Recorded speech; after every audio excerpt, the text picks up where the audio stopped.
Hi, everyone. Welcome to Breaking the Silence, a podcast produced by Angels Protection Inc., where we uplift the voices of young women and mothers and the leaders shaping systems, strengthening institutions, and expanding pathways to opportunity. I'm your host, Makaila Davis, founder and chairwoman of Angels Protection Inc. In our Women Leader series, we spotlight women whose leadership reflects strategy, innovation, and service. Women who are building stronger communities through operational excellence, partnership, and vision. This series exists because leadership is not only about influence, it's about infrastructure, it's about opportunity, it's about economic mobility, and it's about creating systems that help communities thrive. This conversation is more than operations, it's about workforce development, it's about access, it's about cross sector leadership, and it's about what truly means to build pathways that connect people to sustainable futures. Today's guest embodies that mission. Asantewa Holley serves as Chief Operating Officer of the Northland Workforce Training Center in Buffalo, New York, where she leads organizational operations across finance, human resources, information technology, marketing, facilities, and strategic initiatives. In her role, Asantewa closely works with industry leaders, higher education institutions, and community stakeholders to strengthen workforce training pathways and support regional economic development, helping connect students and communities to sustainable careers and long-term opportunity. With leadership experience spanning both the for-profit and nonprofit sectors, she brings a results-driven and entrepreneurial approach to operational leadership, systems building, and community impact. Throughout her career, she has played a key role in strengthening employer partnerships, advancing strategic growth, and building programs that align workforce development with real economic needs. She's also a proud graduate of the 2026 Women's Leadership Forum at Harvard Business School and completed executive education at the Harvard Kennedy School through the Driving Nonprofit Performance and Innovation Program. Her leadership affiliations include the Health Foundation for Central and Western New York, Health Leadership Fellowship, Karen Lee Spalding Oshie Leaders of Color Fellowship, Leadership Buffalo, and the National Black MBA Association Western New York chapter. She also serves on numerous boards and advisory bodies throughout Western New York, contributing leadership across workforce development, housing equity, media, faith-based organizations, and community advance initiatives. She's also a proud member of Delta Sigma Theta Sorority Incorporated, reflecting her commitment to public service, leadership, and community empowerment. What sets her apart is her ability to combine operational excellence with servant leadership, ensuring organizations not only function effectively, but create meaningful and measurable impact within the communities she serves. So I just want to take the time to welcome you to the podcast today. Thank you. Super excited to be here and to be on and for the opportunity. So excited. Same here. So I just kind of wanted to start out by asking you, what first inspired your passion for workforce development and organizational leadership? So I am very honest. I had zero passion for workforce development at all. My background actually is in finance. So I worked in the financial industry for about 20 years, traveling the country for a couple of major banks in the US. And when I finished my MBA, one of my what I would deem as a mentor and close person was like, "Hey, did you hear about Northland Workforce Training Center and what they're doing there?" And I'm like, "Yeah, I heard about it. Like, why are you telling me about it?" I'm like, "I got my MBA. I'm gone." And then I interviewed for the role. They actually had to close the interview process, but I was able to get an interview for it and to understand and learn the work that was being done and what they were doing because they had been open for probably about 2.5 years, 3 years when I came on board here. And I was blown away.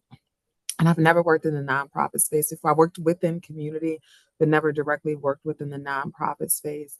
And God is so good with the doors that He opens because I was ready to move from Buffalo. There were like some things that were lining up outside of here for me. But now I'm such an advocate for workforce development, so willing to speak about the importance of workforce development, especially within communities, and really hold people accountable for that. Because workforce development can be a very broad topic. But I always like to centralize it back. You can't talk about workforce development without talking about placement and putting people in jobs, and also how is that equitable, at the same time. So this is truly the best space for me to have been in. But it was not by desire or will seeking out. It was more of an opportunity that God aligned for me, opened the door for, and let me be enter into. I love that. And God works in mysterious ways, and He's always, I'm a firm believer that He does ordain your steps the way that's supposed to be. Um, so I kind of also wanted to touch on too, what barriers continue to impact economic mobility in underserved communities. I mean, there we could go over a list. But some of the major ones, and I think that people know, transportation is a barrier. So if you have to get to work and you can't get to work, or you live in an area where transportation is not easily accessible for you to take jobs that work overnight shifts, so then you're stuck in a certain area that you have to be able to work in. So if there's jobs that pay more. For us, we're in advanced manufacturing and clean energy. So not all of those jobs are in the city. Some of those jobs are outside of the city in other areas. And if you have a bus line that doesn't run to 9 or 10 o'clock at night, that can be a barrier for women. Childcare can be a barrier.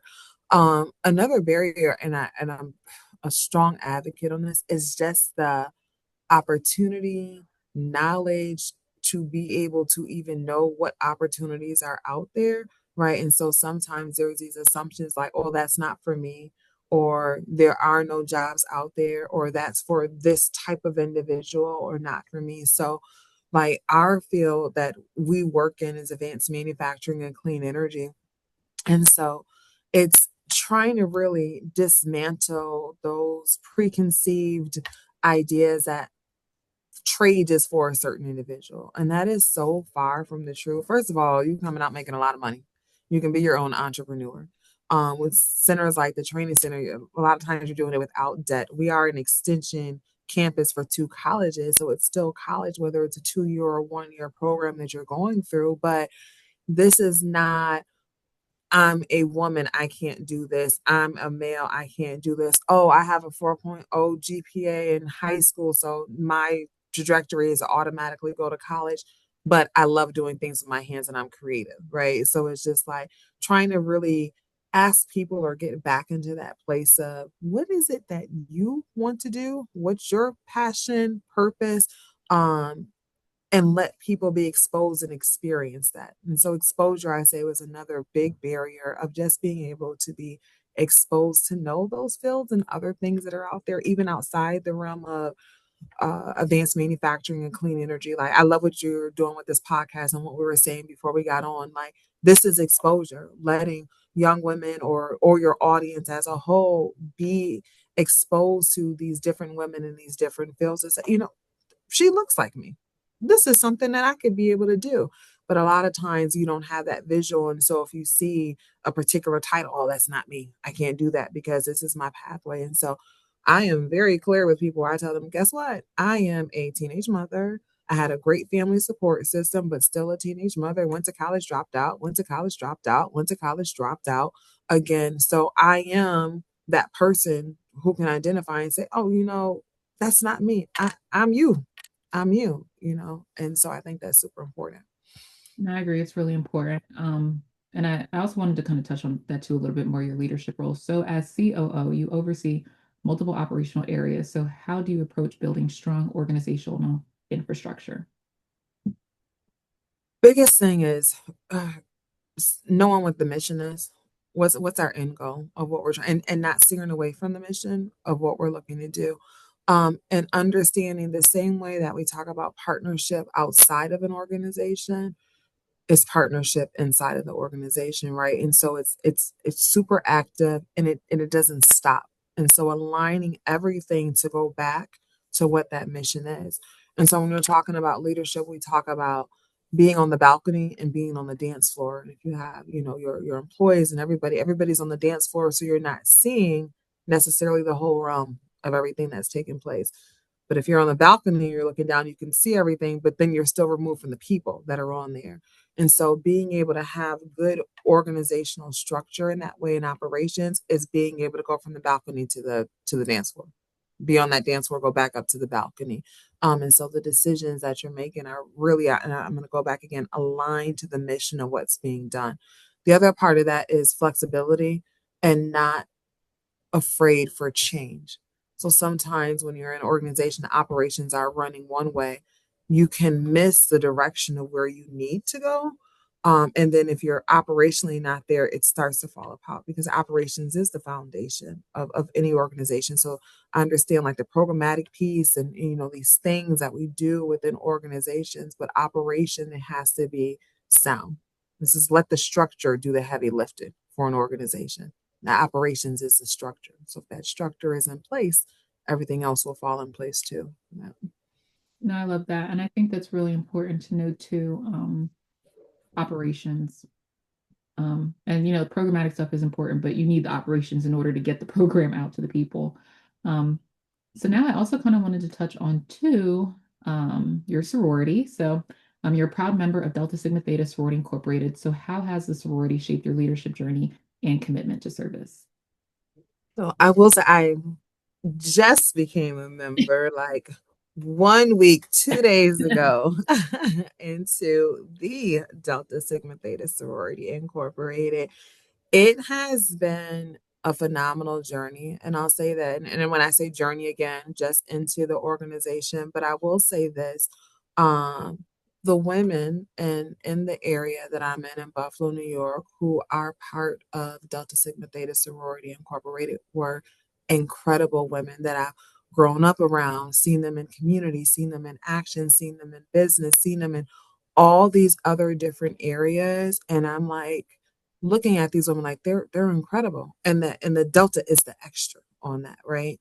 And so for me, I'll just touch on and say the process itself made me appreciate this on a whole nother level, to see the history of this sorority and organization, the work that's put into that foundation into community and social action is just extraordinary. And I am overly proud to represent this organization and serve in Delta Sigma Theta sorority.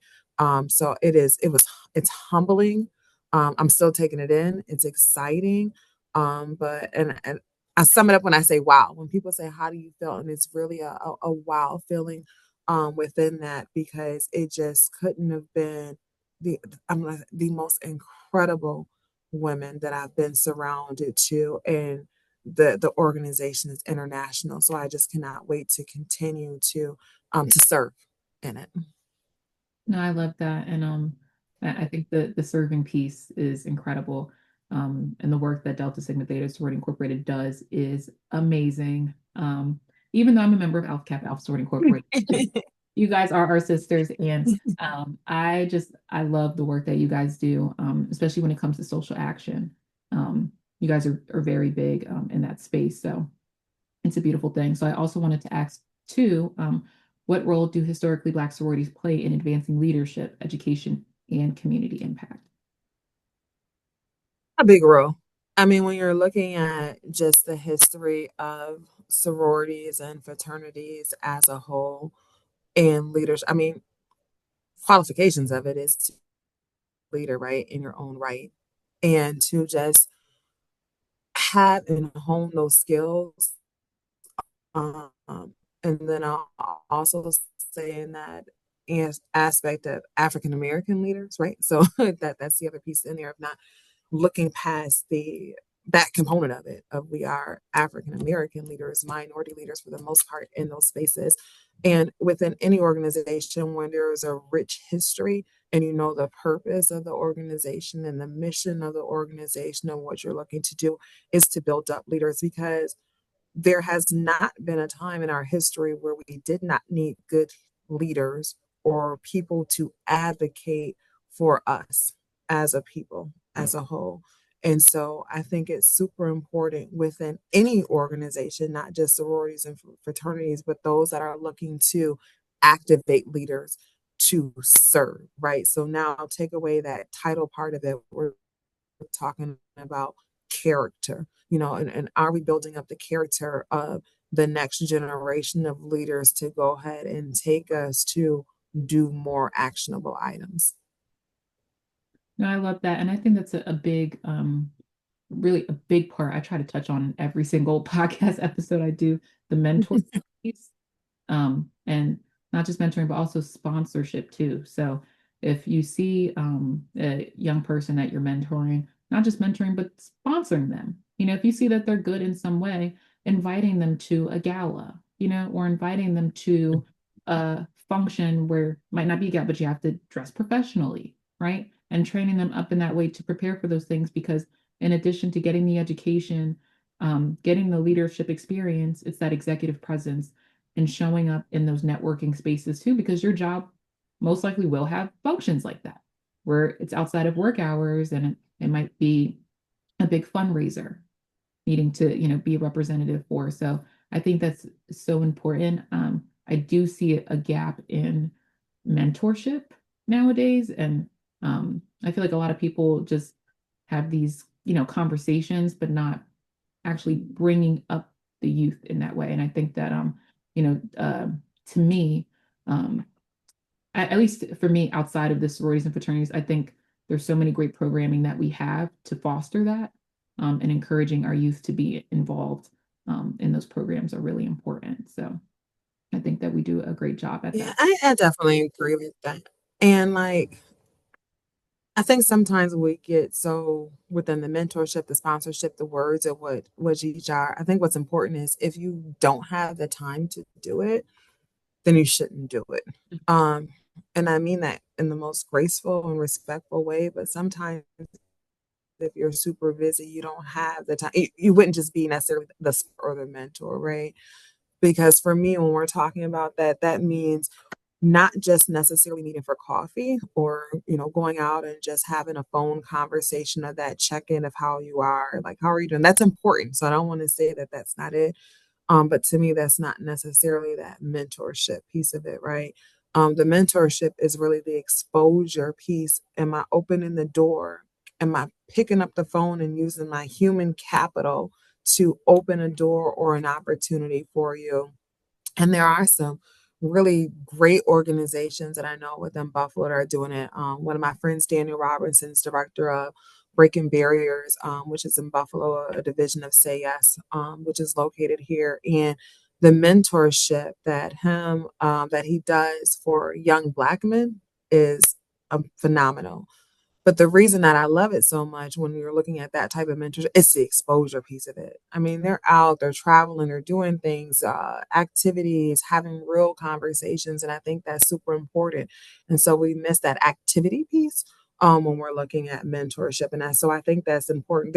There's times when people have asked me like, "Hey, can you mentor me?" And I have like, "No, I can't at this time because I don't want to not give you what you would need right at this point." It doesn't mean I won't pick up a phone, use human capital, do all those type of things.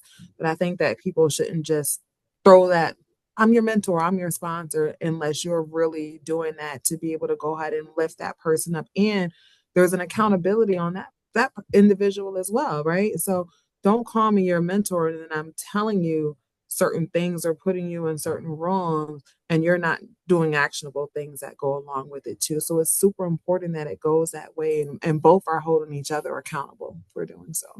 No, thank you for that because that was beautiful. That was beautiful, and we need more people thinking how you think when it comes to that. Because just saying, oh, and then I think it's such a good point because sometimes people will mentor, not get that mentee in those rooms. The mentee will do the work, get in those rooms, and then that mentor will try to take credit for that work that the mentee did. When you did not, you told the mentee about the rooms, you didn't open up the door and say, hey, come with me. But then now you didn't think that the mentee was going to get there and they did it. And now you want to take credit for that, that's your, Yeah, and and and that's part of it. I was talking with, I forget where we were at, but I think it was a roundtable thing we were talking about. But one of those things is like, if I have this business and my business is good and I have this mentee who has a business too, or maybe not even just an individual I know, right? And there's a contract coming up. And I don't, it won't make or break me on that contract, then why am I not saying, hey, Malika is also in this space and I think she would be good on this contract, right? Speaking that name in the room, offering that opportunity to somebody else. And I'm not telling anybody to shut down their business, but I think sometimes we gatekeep so much stuff. And it's like, oh, I know this person. Oh, yeah, they're dope. They do all this good work. But let somebody else ask, like, oh, do you know somebody do it? Well, I could do it. But your plate is full. And I'm a firm believer that, like, God gives you overflow when you bless other people. So if we stop looking at it as a loss of what we have going on, but me giving this opportunity to somebody else is allowing me to handle something else when it comes my way because I'm not gatekeeping it. And that's in spaces of mentorship, spaces of work, spaces of just lifting people up as a whole, especially as leaders. Like our job as leaders is to make the next leader, to give them that opportunity in that space. And that comes with all the growing pains with it too, because you'll have individuals who want it right away.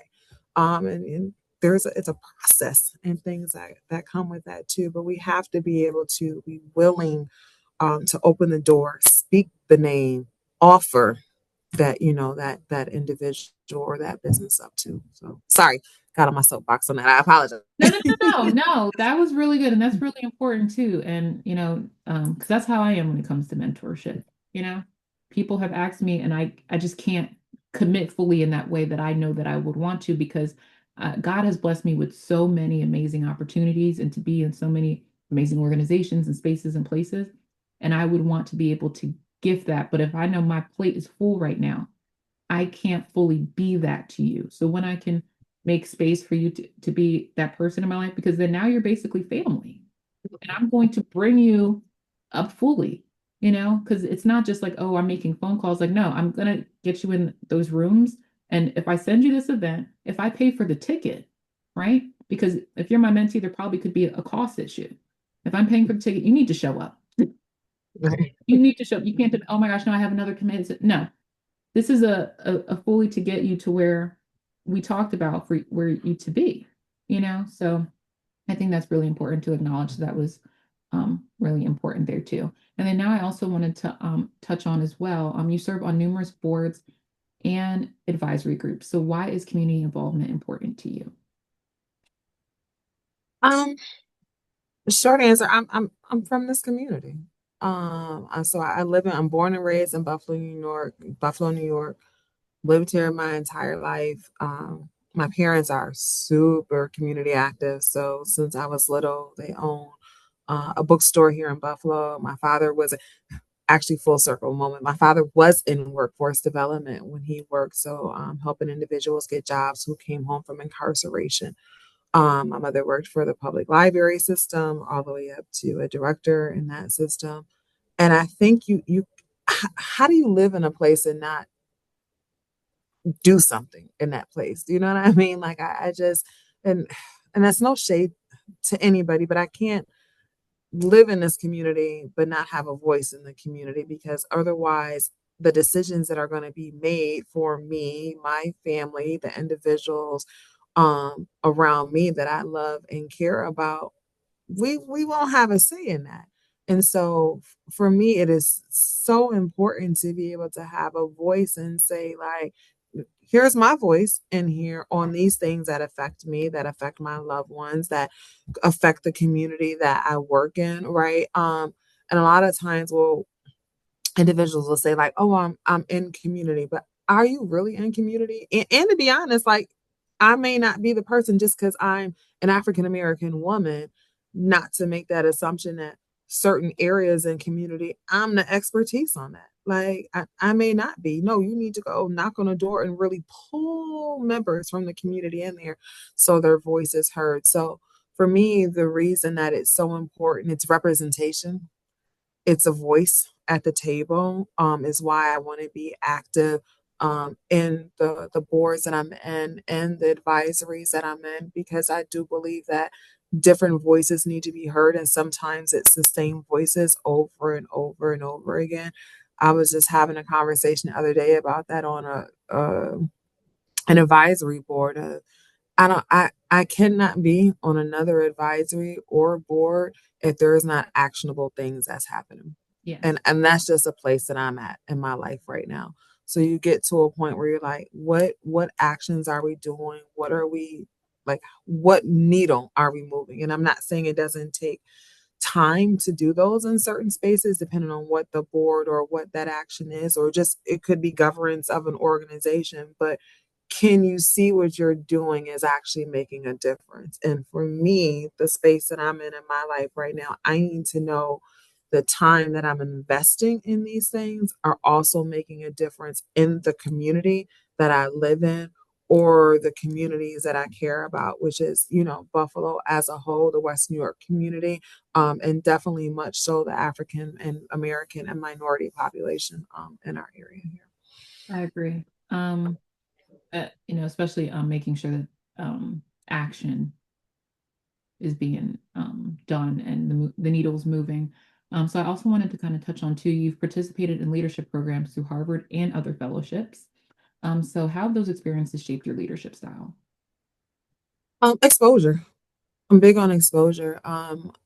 Two of the biggest ones, I did Leadership Buffalo in Buffalo, New York, which is an amazing program. I actually sit on their board right now for leadership, and they intertwine leadership development and leadership Buffalo also with I would say social action, because they visit different organizations and places in Buffalo, so people can really coincide the two of that.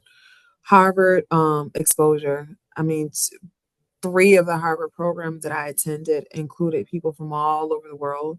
The last one, I was on campus at the Harvard Business School with 45 women. I think it was 45 of us, 45 women from all over the world.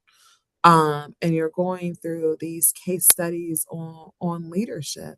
And I've never been somebody who think never want to be the smartest person in the room. God, like you need to be able to tap it and hear what other people are doing. And the amazing thing about that in these leadership programs, when you have different people from all over, like all different genders, different populations of the world, different age, different sexes, you'll find the differences, and then you'll find these similarities, like, oh, you're dealing with this same operational problem that I'm having right here in Venezuela, right? Like, girl, this is just no, this is real life. And so I think it's super important to be able to hear, listen, be exposed, read, learn. Like, I'm an avid learner. I want to learn. I don't think we should stop learning. And so those leadership programs allow you to do that. And sometimes people are like, well, I'm already a leader, so I don't need this. And leadership is not stagnant. It should be evolving every time. So if you're not arming yourself with different arsenal and different things to be able to use and be exposed to, then you also can become stagnant in your leadership style. And that's not good, because organizations are always evolving. And so we need to evolve as leaders too. So those programs and fellowships that I've been a part of have been a blessing. There are individuals and teachers in those programs that I've had an opportunity to go to that I still connect with today, that I still go back and pull, like, oh, I know a framework on this, or something that I've read or heard, that even if it's not something that I'm using on my day to day, that I'm able to pass that book, pass that knowledge on to somebody else, because it may fit what they're working through right now, whether it be in their organizational life or professional life or wherever it may fit. So I just encourage people, like, to do it, grow your network within doing it, and also share it, right? That's the other thing. Like, if Mm. you went through a really good leadership program or fellowship or whatever the case may be, share that information with somebody else. Like, pretty much anything that I've been able to go to, somebody has shared it with me. Like, hey, I think you would be good at this, or I went through this program and this is what I learned. You should apply for it because X, Y, and Z on there. And so that goes back to our prior conversation about the gatekeeping, but sharing that information, because what's the harm of having incredible leaders like all over the landscape of where you are? Like, The gatekeeping. right. The gatekeeping, because it's not your program. Like the program still needs to recruit people. So, Still, if more of your friends are trained like that, that are in your space and have gone through it, now you're bringing your community up. So I think that's so important. And I wanted to touch on as well too. So, what advice would you give women aspiring to executive leadership roles? do it. Um, so great. Just do it. No, not, but heavy is the crown too. Mm. So, surround yourself with some people who are cheering you on, but will also talk very real to you about that, because there's the highs and the lows that come into that executive leadership space that you're in.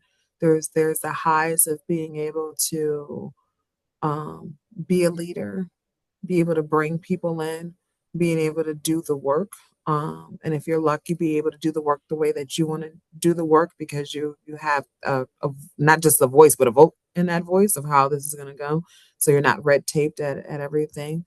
But the other thing is like put the work into you, both personally and professionally, because again, I think there gets that ties of the title piece of it, and it's more than that. I talk about this quote by Tashonda Brown Duckett, and I say it all the time because I love this quote and it just hits into me. And she says, "You own, you rent your title, but you own your character." And so when we talk about this executive suites and yeah, COO, okay, great, and I'm not shunning or just not appreciative and that the doors that God had opened for me for that. But that title can change tomorrow. And that title was VP before, but it's my character that I own. So no matter what space I'm in, I want people to say Asantewa cared. She was transparent. She answered the call. She did those things to the best of her ability, right? And so I think there has to be that balance when you want to be in that executive space of that. So you don't lose yourself and you don't lose your character when you're in those spaces, and you have to be willing to do the work. Like I don't tell people like, oh, this is easy. Like I literally work about 6 days, 7 days out the week. I'll be trying to be like, okay, no, Sunday I'm not doing nothing. And even so, I still may end up pulling up my laptop to go ahead and look at stuff. And I believe in work-life balance, but I do believe there's certain spaces where you're in, like the work is more, the crown is heavier. And so to be prepared for that and to be able to lean on good wisdom, to use your circles, to use the the places that God has allowed you to be able to walk into, because he will surround you with the people that you need to be surrounded with. Because I'm very introverted. So I remember there was a point like when I was getting my MBA, like I need to like get out there and really network with people. And a good friend of mine, he told me, he said, you don't need to do that. Mm. The spaces that you need to be in, somehow they'll align. And they did. They truly did align themselves in that type of way. But being able to be in those circles and be around individuals who will pour into you, and make it two-sided so you can pour something back in them. Always be willing to learn, to get into spaces, to be able to learn more. And don't settle for no's. Like, because if you do, it'll stop your yes that's coming later. And so you don't have testimony without test, right? So there has to be those no's in there to go ahead and get you through all those things that need to take place. Like my story could have been like, all right, nope, I'm not going to school right now, and that's it. But I go back, and it was a no then, and then I go back and it's a no then. And it's that continuous pushing yourself to accomplish and be able to do more. But definitely in that space of that higher leadership, because it can get lonely up there, so you need that circle around you that'll speak to you, and you don't need the yes people. You need the people who are going to tell you go home, you need to rest, nope, you're overthinking it, or hey, you're super dope and you're doing it. Like you're in that space and you're doing it. Because sometimes that space can be you the only person that looks like you. It was like that for me in the for profits for a very long time. Like I was the only person that looked like me walking into those rooms, right? And so you need to be able to know who you are, and to own those spaces, and you don't have to do it alone. No, I love that. Um, and now I also want to ask, too, what gives you hope about the future of workforce and community development? Say it for me one more time. Sorry about that. No. What gives you hope about the future of workforce and community development? People, people are resilient. I think the more that we have leaders, especially in workforce development, and I'll say this in New York State too, there's a shift right now that's taking place that's asking those questions. How many people are being placed in jobs? and how much money are they making, and is it a true sustainable wage? And that seems small, but for me and my time in workforce development, that is such an important question to ask within workforce development, because you can train people all day, and that's not any shade to training individuals. But what is that outcome that happens at the end of it, right? And so I think it's important that we're getting to a place where there's more exposure to what jobs are there. There's more holding all partners accountable, right? So higher ed partners, non-for-profit partners, industry partners, and community itself all accountable for those ends. But people is what gives me hope, because there are some people who really truly believe that workforce can change the trajectory of a family dynamic. And I'm one of those people. So in finance, I was like, as long as we're making sure that people are able to have access to money and get loans and things like that. But everything you do requires some sort of income, whether you're an entrepreneur or you're in the workforce, but you have to have a source or way to be able to make money. And so the people who are doing the work, the people who are willing to stand up and say, hey, we need access to this, continues to give me hope daily. I love that. And access is a big one when it comes to the resources and those actionable outcomes. So now the million-dollar question, how can folks stay connected to you and the work that you do? Northland. So Northland Workforce Training Center, our website, northlandwtc.org is a way to stay connected. We're also on social media because we have a great marketing coordinator here. So we're on all socials at northlandwtc.org. Me on our website is like my email, my actual cell phone number, and everything's on there. So I'm always open to conversations, where emails, texts. I'm not on social media myself, but I am on LinkedIn. And so LinkedIn, I kind of connect with people that I think we connected on LinkedIn. So on LinkedIn, yeah, is a way to connect with me there. But I have an open door. So like literally just shoot me a text, call me. I might not answer right, immediately on there, but if you leave a voicemail or shoot me an email, because I'm always willing to talk about the work, the work, and how do we do the work, and how do we move the needle more. So. That's amazing. So guys, please, please, please connect with her, especially on LinkedIn. I love LinkedIn. I try to tell everybody use LinkedIn. Use it. Once I figured out how it works and how to build my profile, because I've always loved social media. So I don't really use like Instagram and what's the other ones? Facebook and all that too much. But I'm big on LinkedIn presence. So yeah, guys, please connect with her. She's doing amazing work throughout everything in her career. And now I just also want to say to you, thank you so much for your leadership and your commitment to building systems that create opportunities, strengthen communities, and empower the next generation. Your work reminds us that operational leadership is not just about managing organizations, but it's about creating pathways that change lives. And to our listeners, if today's conversation resonated with you, stay connected to Breaking the Silence podcast and Angels Protection Inc. as we continue uplifting women leaders who are transforming communities through service and innovation. And always remember, silence protects systems, not people. So let's keep breaking it together. And like, comment, and subscribe. See you guys next time. Bye. Thank you.